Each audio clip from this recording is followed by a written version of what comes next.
नमस्कार, मैं रवीश कुमार। आपका अंदाज़ा सही है कि क्या कहने जा रहा हूँ, लेकिन गुजारिश है कि जो भी कह रहा हूँ उसे धीरज के साथ सुनिएगा। बेटी विदा होती है तो वो दूर तक पीछे मुड़कर मायके को देखती रहती है। मैं इसी स्थिति में हूँ, अभी मुड़कर देख लेने दीजिए, फिर कभी विस्तार से एनडीटीवी की बात करूँगा। आज की शाम एक ऐसी शाम है जहाँ चिड़िया को उसका घोंसला नज़र नहीं आ रहा, क्योंकि कोई और उसका घोंसला ले गया है, मगर उसके सामने थक जाने तक एक खुला आसमान ज़रूर नज़र आ रहा है। इस बात की सहानुभूति मुझसे ना रखें कि मैं चिट्ठी छांटता था। मैं उनकी तरह नहीं हूँ कि अचानक चाय बेचने की बात करने लग गया।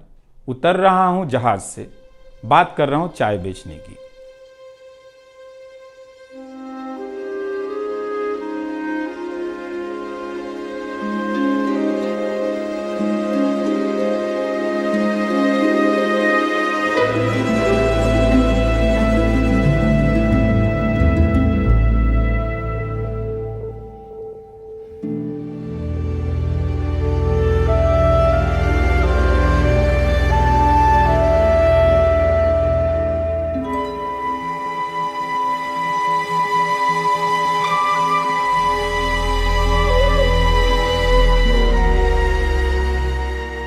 नमस्कार, मैं रवीश कुमार। आपका अंदाज़ा सही है कि क्या कहने जा रहा हूँ, लेकिन गुजारिश है कि जो भी कह रहा हूँ उसे धीरज के साथ सुनिएगा।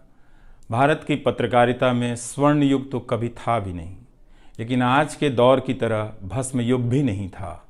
भस्म युग से मेरा मतलब है जहाँ इस पेशे की हर अच्छी बात तेज़ गति से भस्म की जा रही हो। यह दिन भी आना ही था। इस देश में अलग अलग नाम वाले अनेक चैनल हो गए हैं, मगर सब हैं तो गोदी मीडिया ही।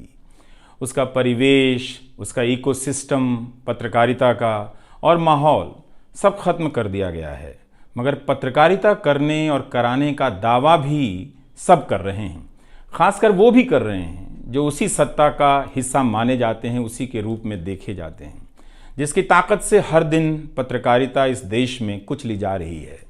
जब वो कहे कि वह उच्च स्तरीय पत्रकारिता करना चाहता है, तब ऐसा दावा करने वालों को ज़रा संदेह की निगाह से देखिए। गोदी मीडिया और सरकार भी पत्रकारिता का अपना मतलब आपके ऊपर थोपना चाहती है। अगर इसका मतलब किसी भी रूप में वही है, तब आप एक बार फिर से झांसे में आने वाले हैं। बेटी विदा होती है तो वो दूर तक पीछे मुड़कर मायके को देखती रहती है। मैं इसी स्थिति में हूँ, अभी मुड़कर देख लेने दीजिए, फिर कभी विस्तार से एनडीटीवी की बात करूँगा। लोगों के बारे में और एनडीटीवी के बारे में, डॉक्टर रॉय, राधिका रॉय के बारे में भी। मैं कई लोगों की प्रतिक्रियाएं पढ़ रहा था। बहुत सी बातें तो मुझे आज ही पता चली। हैरानी हुई कि हर किसी के पास एनडीटीवी का एक अलग ही किस्सा है। वाकई उन 27 वर्षों के बारे में ठहर कर और संभल कर बात करने की ज़रूरत है। एनडीटीवी ने एक चीज़ सिखाई कि टीवी में और टीवी का एक ही मतलब होता है, टीम। एंकरों के स्टार बनाए जाने के बाद यह धारणा टूट गई, मगर आज भी टीवी के बुनियाद में यही है कि जितनी अच्छी टीम होगी उतना अच्छा काम होगा। अभी इस बात को यहीं रहने देता हूँ, कभी किसी और वक्त के लिए, तब जब आप भावुक ना हों, तब जब मैं भावुक ना हूँ कि एनडीटीवी छूट रहा है। आज की शाम एक ऐसी शाम है जहाँ चिड़िया को उसका घोंसला नज़र नहीं आ रहा, क्योंकि कोई और उसका घोंसला ले गया है, मगर उसके सामने थक जाने तक एक खुला आसमान ज़रूर नज़र आ रहा है। तो खैर, उसके बाद अनुवादक बना और कई पत्रकारों की रिपोर्ट का अंग्रेज़ी से हिंदी में अनुवाद करता रहा। इसके बाद मैं रिपोर्टर बन गया और फिर मेरी दैनिक रिपोर्ट की अलग यात्रा शुरू होती है। रवीश की रिपोर्ट से काफ़ी कुछ सीखने को मिला। तो इस तरह से ये एनडीटीवी में ही संभव हुआ कि एक चिट्ठी छांटने वाला इसके एक चैनल का ग्रुप एडिटर समूह संपादक बनता है और आज उसे छोड़ रहा है, इस्तीफ़ा दे रहा है।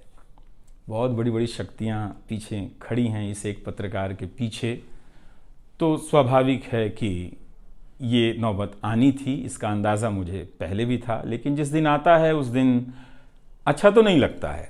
लेकिन मैं आपसे यह भी कहना चाहता हूँ कि जब भी मेरे बारे में मूल्यांकन करें, इस बात की सहानुभूति मुझसे ना रखें कि मैं चिट्ठी छांटता था। मैं उनकी तरह नहीं हूँ कि अचानक चाय बेचने की बात करने लग गया। उतर रहा हूँ जहाज से, बात कर रहा हूँ चाय बेचने की।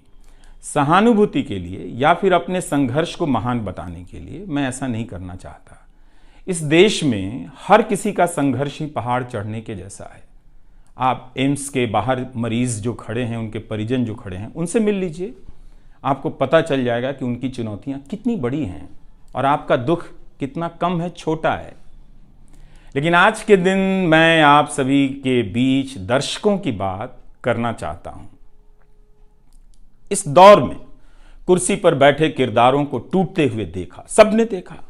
संस्थाओं को भस्म होते देखा, आपने देखा। नफरती तूफान में लोगों को भटकते देखा। मगर मैंने इसी दौर में एक नई संस्था भी बनते देखी है। वह संस्था है जनता की संस्था, दर्शकों की संस्था। दर्शक ही अपने आप में इंस्टीट्यूशन बन जाते हैं। आप दर्शकों की संख्या भले कम है, मगर आप दर्शकों ने मिलकर जर्जर किए जा रहे इस लोकतंत्र में जनता नाम की संस्था का पौधा सूखने से बचा लिया। एनडीटीवी में मुझे जब भी अवसर मिला मैंने जान लगा दी। मैंने कभी उन अवसरों को अपने लिए नहीं देखा, बल्कि यही सोचा कि ये अवसर मुझे आप दर्शकों के लिए मिला है, इसलिए उन सभी अवसरों को आप दर्शकों की कहानियों से भरता चला गया और मैं आप दर्शकों का होता चला गया। आपका दावा मुझ पर बहुत बड़ा है, मैं जानता हूँ। मेरे आगे दुनिया बदलती रही, मगर टेस्ट मैच के खिलाड़ी की तरह पिच पर टिका रहा।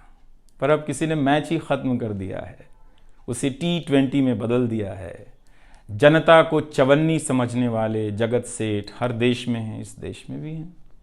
अगर वो दावा करें कि आप तक सही सूचनाएं पहुंचाना चाहते हैं, तो इसका मतलब है कि डॉलर अपनी जेब में रखकर आपकी जेब में चवन्नी डालना चाहते हैं। पत्रकार एक खबर लिख दे तो जगत सेठ मुकदमा कर देते हैं और फिर सत्संग में आकर प्रवचन भी देते हैं कि वे पत्रकारिता का भला चाहते हैं। कानून की आड़ में अब अधिकार कुचले जा रहे हैं, अभिव्यक्तियों को रौंदा जा रहा है ताकि सारे अवैध काम वैध नजर आए। इस समय मेरे रास्ते निश्चित नहीं हैं, निश्चित हैं तो सिर्फ हौसला है। उसका भी क्या भरोसा, कभी आसमान में होता है, कभी पाताल में।